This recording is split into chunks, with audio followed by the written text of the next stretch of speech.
When you're ready. Aspartame versus fructose, which is better?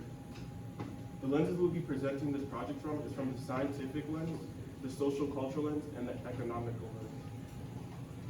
Before we start, we would like to present you guys with our pros. So some pros of eating aspartame involves the reduced chances of type 2 diabetes. It also involves reduced blood sugar, and it also avoids the negative effects of sugar, and it doesn't affect sugar, or it doesn't affect aspartame in the same way, or the same social and cultural effects, the same as fructose. Some cons is that people believe that aspartame is harmful.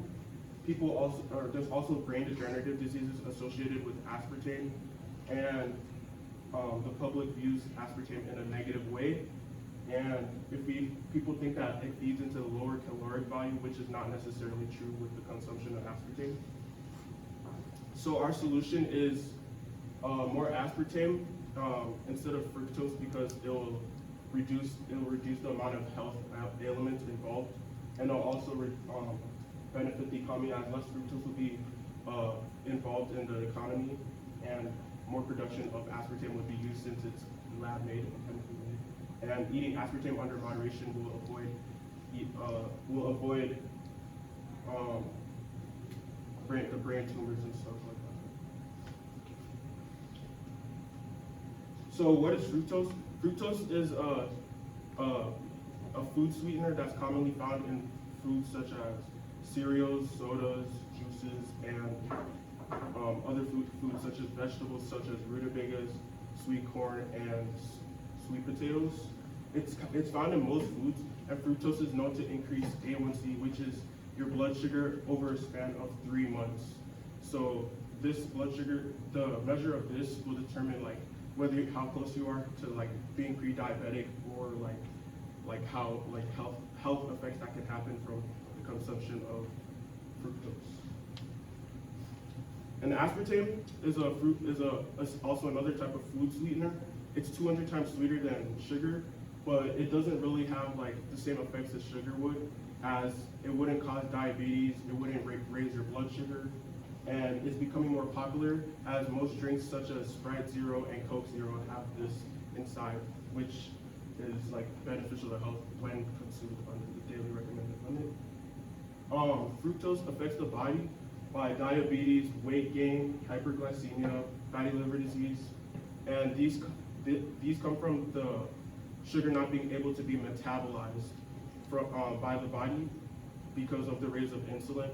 So since there's a high toleration to insulin, this would cause the body to not be able to absorb sugar into the red blood cells, making spare sugar be metabolized into fat, which would cause fatty liver disease. And aspartame, when consumed over the daily recommended limit, can cause Parkinson's disease, Alzheimer's disease, and brain tumors, all of which can lead to death. And people like these sweet things because the gut and brain microbiome is strongly and firmly connected, which can result in bad eating habits if sugar is consumed over long periods of time, which can result to addiction to certain foods, which can also lead to health problems. And here's Maria to talk about it from the social culture aspect. Sugar has been part of the Southern American economy for centuries. Currently, the U.S. is sixth in global production output of sugar, which places an emphasis on how important it is to our economy.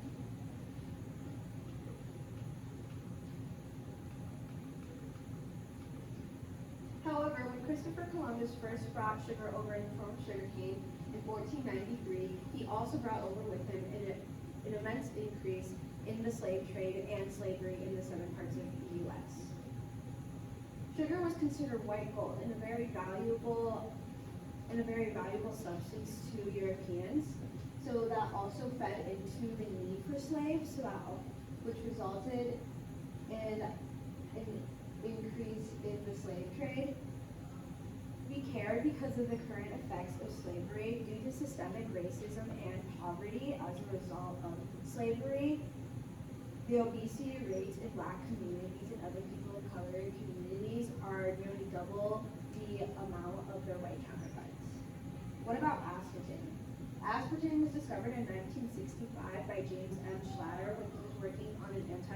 drug, and he had some residue left over on his hand, and he tasted it and discovered that it was extremely sweet.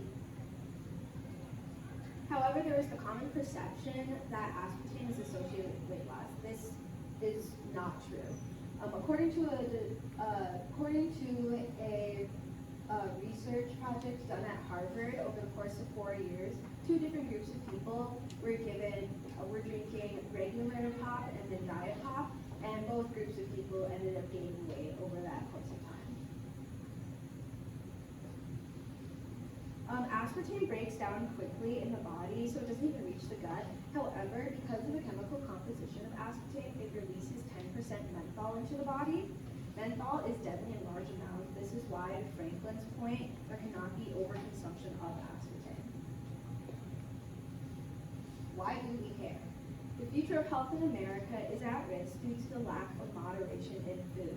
The current status and the disparity between the Black community and their white counterparts is increasingly prevalent. In order to change or help societal standards to improve, we must change the perception of what is more healthy to put in our body. So, from a different standpoint, that would be fructose. However, from the social standpoint, from the social and cultural standpoint, aspartame is better because it does not carry the same racial injustices or repercussions with it as fructose does. And now for Chris. When considering the economic lens, the most important thing to realize is the symbiotic relationship between soft drink sales and sugar demand. As it stands, the soft drink industry controls 75% of the high fructose corn syrup market. A study by Oxford Economics reports that in the United Kingdom, the contributions of the soft drink industry are equal to its 12th largest city.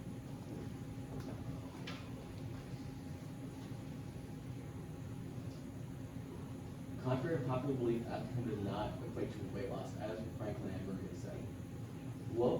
A survey by the grocer found that globally, 31% of people believe that aspartame is harmful, while only 26% of people believe that high fructose corn syrup is harmful, affecting aspartame cells in a negative way. Public perception in recent years has shifted to equate healthy with natural. While sugar is natural, aspartame is not natural, meaning that most people view aspartame as not healthy and sugar as being healthy. This has decreased aspartame cells even further. Dental health. Due to the mix of sugar content and acidity in soft drinks, it increases the chance of tooth decay a lot more. The cost on average of repairing tooth decay is $500 to $600 per tooth. This can be crippling on new parents or students just out of college. Another thing to consider is type 1 diabetes. A study by Tomasabi and Benihani found that between 1970 and 1997, soft drink consumption increased 86%, and obesity prevalence increased 110%. The average cost of insulin is $900. To put this into perspective, the average cost of a one-apartment bedroom is $940. That means that basically, people with type 1 diabetes are paying double the amount just to live. In conclusion, from the social lens, aspartame does not feed into racial disparities in society, making aspartame better than fructose. From economic lens, the soft drink industry provides a large economic boost to the local area, and the cost over time from negative effects like tooth decay and type 1 diabetes are averted. And from the scientific lens, aspartame lowers A1C and blood sugar, lowering the chances of diabetes and tooth decay. Okay, thank you. Round of applause. Questions? Franklin, give one specific way that your thinking changed as a result of learning about Chris's finding. I think we changed based off Chris's findings because when he went through the economic lens, the sugar, the aspartame that is made in the lab would be easier to push out to into the economy, making it more cost effective and easier to distribute across the United States.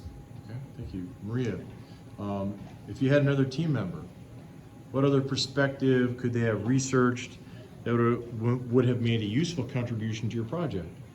I would definitely have if we had another team member, I would definitely have them do the environmental lens, because of like soil decay as a result of the production of fructose, and also how labs creating aspartame could affect the environment as well. Okay, thank you. Chris, what's a way in which your team's resolution makes you think differently about your own individual research? I conclude that aspartame was less effective than sugar from the economic lens, but my team's conclusion changed my way of thinking to see the effects of breaking down sugar in the body and the effect that it would have on communities around the world. Okay, thank you.